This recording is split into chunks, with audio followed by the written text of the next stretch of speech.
मित्रांनो, स्वागत आहे तुमचं MPSC सक्सेस स्पॉट ह्या आपल्या शैक्षणिक यूट्यूब चॅनलमध्ये. तर पहा मित्रांनो, आज आहे 19 तारीख. तर पहा, आजपर्यंत पोलीस भरतीसाठी कोणत्या जिल्ह्यामध्ये किती अर्ज आले ते आपण इथे पाहणार आहोत. ते व्हिडिओ शेवटपर्यंत पाहायचा आहे. आणि तुम्ही जर पोलीस भरतीचा फॉर्म भरलेला असेल तर तुम्ही कमेंट बॉक्समध्ये कमेंट करून सांगायचं आहे की तुम्ही कोणत्या जिल्ह्यामध्ये फॉर्म भरलेला आहे. तर पहा, आपण ह्या व्हिडिओमध्ये कोणत्या जिल्ह्यामध्ये किती अर्ज आलेले आहेत ते आपण सविस्तरपणे पाहणार आहोत. तर व्हिडिओ शेवटपर्यंत पहा. आपल्या चॅनलवर जर नवीन असाल तर आपल्या चॅनलला सबस्क्राईब सुद्धा करून घ्या आणि व्हिडिओ आपल्या मित्रमैत्रिणींना देखील शेअर करा, जेणेकरून त्यांना सुद्धा ह्या व्हिडिओचा नक्कीच फायदा होणार आहे. तर पहा, इथं पहिला जिल्हा आपण घेतलेला आहे तो म्हणजेच पहा, SRPF ग्रुप क्रमांक 16 कोल्हापूर. या ठिकाणी किती अर्ज आलेले आहेत तुम्ही पाहू शकता. 1267 म्हणजे 1267 हे SRPF कोल्हापूरला आलेले आहेत. पहा, गट क्रमांक 16 या ठिकाणी आलेले आहेत. 1267 अर्ज इथं आलेले आहेत. तेच पहा, पुढचा जिल्हा आहे छत्रपती संभाजीनगर रेल्वे पोलीस. पहा, तर ही पोलीस कॉन्स्टेबलच्या पदासाठी रेल्वे पोलीस छत्रपती संभाजीनगरला एकूण किती अर्ज आलेले आहेत. तर पहा, इथं एकूण 371 अर्ज इथं आलेले आहेत.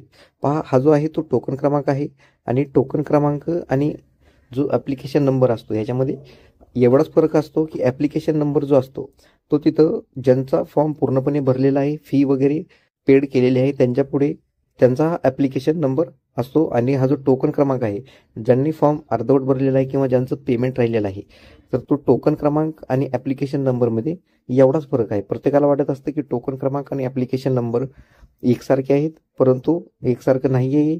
ज्यांच्या आता म्हणजेच आता बघा, इथं जितकं टोकन आलेलं आहे, हा टोकन क्रमांक किती आहे 449. म्हणजे पहा, 449 अर्ज झालेले आहेत, परंतु 371 अर्ज जे आहेत ते पूर्णपणे भरलेले आहेत. आणि जे आता 449 मधील 371 अर्ज पूर्णपणे भरलेले आहेत आणि जे उरलेले अर्ज आहेत त्यांचं पेमेंट करायचं राहिलेलं आहे किंवा ते अर्धवट भरलेले आहेत. तर पहा, काही मुलं उशिरा अर्ज करत असतात कारण त्यांना वाटत असतं की उशिरा अर्ज भरल्यानंतर उशिरा ग्राउंड येतं, परंतु असं होत नाही मित्रांनो. लक्षात घ्या, जितक्या लवकर फॉर्म भरताल तितकं तुमच्यासाठी चांगलं आहे, कारण नंतरनं साईट सुद्धा थोडी वीक चालते. काही जणांचे फॉर्म गेल्या वर्षी सुद्धा भरपूर जणांचे फॉर्म फक्त फी पेड करायची राहिली होती, त्याच्यामुळे सुद्धा त्यांचे फॉर्म अर्धवट राहिलेले होते. त्याच्यामुळे माझं म्हणणं असेल की सर्वांनी फॉर्म इथं फुलफिल भरून घ्यायचा आहे, लगेच पेमेंट करायचं आहे. नंबर येईल तेव्हा येईल. छत्रपती संभाजीनगर रेल्वे पोलीसला किती अर्ज आलेले आहेत तर 371 अर्ज आलेले आहेत. तर पहा, पुढचा जिल्हा आहे छत्रपती संभाजीनगर. पहा, तर छत्रपती संभाजीनगरला पोलीस कॉन्स्टेबल या पदासाठी किती अर्ज आलेले आहेत. पहा, 297 अर्ज आलेले आहेत. पहा, छत्रपती संभाजीनगरमधील जे पोलीस कॉन्स्टेबलचे पद आहे त्यासाठी 297 अर्ज आलेले आहेत. पहा, पुढचं ठिकाण आहे SP अकोला. तर पहा, SP अकोला तर पोलीस कॉन्स्टेबल SP अकोल्यामधील पोलीस कॉन्स्टेबल या पदासाठी 793 अर्ज आलेले आहेत. पहा, SP अकोला पोलीस कॉन्स्टेबल या पदासाठी किती आलेले आहेत 793 अर्ज आलेले आहेत. तर पहा, पुढचं आहे पुणे शहर. तर पुणे शहर म्हणजेच पुणे सिटी यासाठी तुम्ही पाहू शकता 22,230 अर्ज आलेले आहेत. पहा, भरपूर अर्ज आलेले आहेत आणि अजूनही अर्ज इथं यायलेले आहेत. पहा, हा जो आहे तो टोकन क्रमांक आहे, म्हणजे जवळजवळ कमीत कमी 20,000 अर्ज तरी पुणे सिटी पोलीससाठी इथं आलेले आहेत. पुणे कॉन्स्टेबल पोलिसासाठी इथं आलेले आहेत. 20,000 प्लस अर्ज इथं आलेले आहेत. पहा, पुढचा आहे मीरा भाईंदर. तर पहा, मीरा भाईंदर या ठिकाणी 3,774 अर्ज आलेले आहेत. पहा, मीरा भाईंदर कॉन्स्टेबल पदासाठी 3,774 अर्ज आलेले आहेत. पहा, पुढचा आहे SRPF वरणगाव.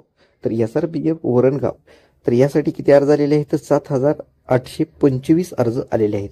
पहा, SRPF वरणगाव यासाठी किती अर्ज आलेले आहेत तर 7,825 अर्ज आलेले आहेत. तेच पहा, पुढचं आहे नागपूर प्रिझन. पहा, नागपूर प्रिझन म्हणजेच नागपूर कारागृह पोलीस. तर नागपूर कारागृह पोलिसासाठी किती अर्ज आलेले आहेत तर 5,750 अर्ज आलेले आहेत. पहा, 5,750 अर्ज आलेले आहेत आणि टोकन क्रमांक किती आलेले आहेत 7,610. पहा, म्हणजेच नागपूर कारागृह पोलिसासाठी एकूण जवळजवळ आता 8,000 प्लस अर्ज इथं आलेले आहेत. पहा, तुम्ही कोणत्या जिल्ह्यामध्ये अर्ज केलेला आहे ते तुम्ही नक्कीच इथं कमेंट करून सांगायचं आहे, जेणेकरून सर्वांना, तुमच्या मित्रमैत्रिणींना याचा फायदा होणार आहे. तो कसा वाटला हे नक्कीच कमेंट करून सांगायचं आहे आणि व्हिडिओला एक लाईक इथे नक्कीच करायचं आहे. तर चला भेटूया पुढील व्हिडिओमध्ये. धन्यवाद.